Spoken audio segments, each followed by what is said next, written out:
ఇక్కడ సమాధానం చెప్తే రచ్చబండవుతుంది. కాబట్టి నేను అడిగిన ప్రశ్నలకు ఇక్కడ సమాధానం చెప్పలేనండి చెప్పండి అని చెప్పేసి కేశవ్ చెప్తూ ఉంటుంది. ఈలోపే ధర్మయ్య ముందుకొచ్చి, అమ్మ నా కూతురి ఫంక్షన్‌కి వచ్చినందుకు సంతోషం. అలాగే ఎంతో మంచిగా జరిపించారు గొప్పగా.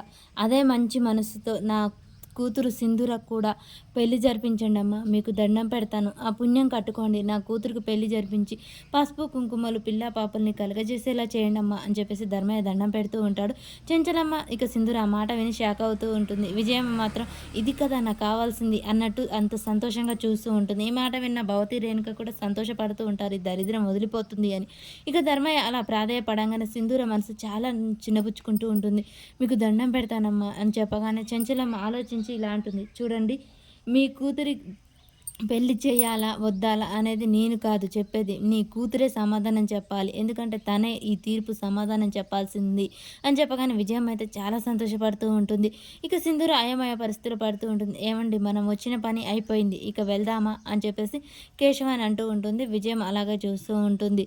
మీ తీర్పు ఎదురు చూడండి. మీ కూతురు ఏం సమాధానం చెప్తుందో ఆ తీర్పు కోసం మీరు ఎదురు చూడండి అని చెప్పేసి చెప్పగానే ఇక అందరూ షాక్ అయి చూస్తూ ఉంటారు. ఇక సింధూరతో శ్రీవల్లిని ఆశీర్వదించి ఇక నుంచి బయలుదేరదాం పదండి. భవతి, రేణుక ఇక పదండి వెళ్దాం అని చెప్పేసి వాళ్ళని వెళ్ళిపోతూ ఉంటారు. శ్రీవల్లిని దగ్గరకు తీసుకొని చెంచలమ్మ నుదుటి మీద ముద్దు పెట్టి అక్కడి నుంచి వెళ్ళిపోతూ ఉంటుంది. విజయమ్మ మాత్రం చాలా సంతోషపడుతూ ఉంటుంది. ఫంక్షన్ మధ్యలో ఆగి చెంచలమ్మ ఇలా అవమానంతో వెళ్ళిపోవడం చాలా సంతోషపడుతూ ఉంటుంది. ఇక చెంచలమ్మ బయటకు వచ్చి తన భర్తకు ఇలా కనసైగ చేస్తూ ఉంటుంది. కోడల్ని తీసుకొని రమ్మని, నేను తీసుకొస్తాను వెళ్ళు అని కేశవ్ చెప్తాడు.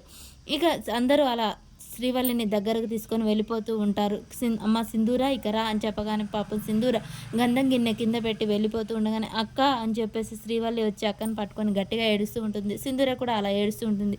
సింధూరని చూసిన ఇక ధర్మయ్య భార్య కూడా ఏడుస్తూ ఉంటారు. ఇక వస్తాను శ్రీవల్లి అని చెప్పేసి సింధూర తన కన్నీళ్లతోనే అవమానంగా అక్కడి నుంచి అయితే వెళ్ళిపోతూ ఉంటుంది. పదమ్మ సింధూర అని వాళ్ళ మామయ్య చెప్పగానే ఇక అక్కడి నుంచి వేడ్చుకుంటూ సింధూర అయితే వెళ్ళిపోతూ ఉంటుంది. ఇక సింధూర ఇంటికి వచ్చాక విజయమ్మ అన్న మాటలు గుర్తు చేసుకుంటూ ఉంటుంది. తను ఒక విధవరాలు, అలాంటిది తను ఎలా ఇవన్నీ చేస్తుంది, పిల్ల పాపలతో ఉండాలి కదా, అదే కదా సౌభాగ్యం ఆడదానికి అని చెప్పేసి అక్కడ ఉన్న ముత్తైదులంతా మాట్లాడతారు.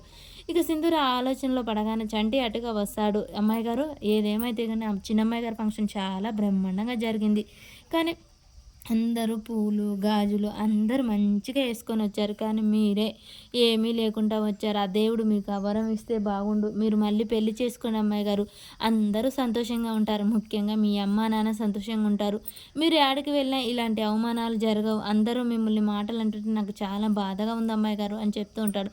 సింధూర ఏం మాట్లాడుకుంటే అక్కడి నుంచి అయితే తన గదిలోకి వెళ్ళిపోతూ ఉంటుంది. చెంచలమ్మ కూడా అదే అలజడితో బయట నిలబడి చూస్తూ ఉంటుంది.